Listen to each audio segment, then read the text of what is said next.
Mgongo yangu inauma.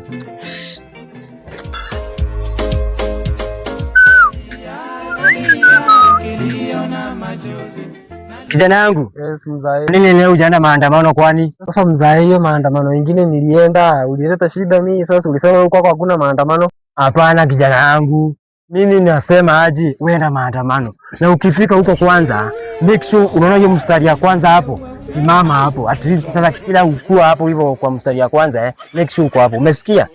Mzae, mstari ya kwanza hapo. Kwani unataka nikufe? Kwani unaacha na mimi mzae? Hapana. Unajua kwa nini? Mimi nakwambia ukae kwa hiyo mstari ya kwanza ili upate Kenya mzima na country wide. Unaonekana. Kijana wangu tebu imagine Kenya mzima ikikuona. Unaona hiyo ni kitu mzuri wewe? Kijana wangu julikane kila mahali tu. Sasa acha mzae, sasa nifike huko. Mimi nitakuwa pale front line. Hapo ndo mtaniona. Hapo sasa. Hapo ndo nakutaka ukue unatokea uonekana hapo. Si mimi niendelee kufika hapa. Inoro utaniona huko. Sawa kijana wangu hapo. Hapa hata siheki mimi tena.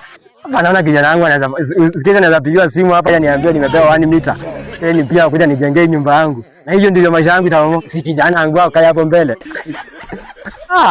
Kwanza nilale ningojea ni saa 1 hapa nione.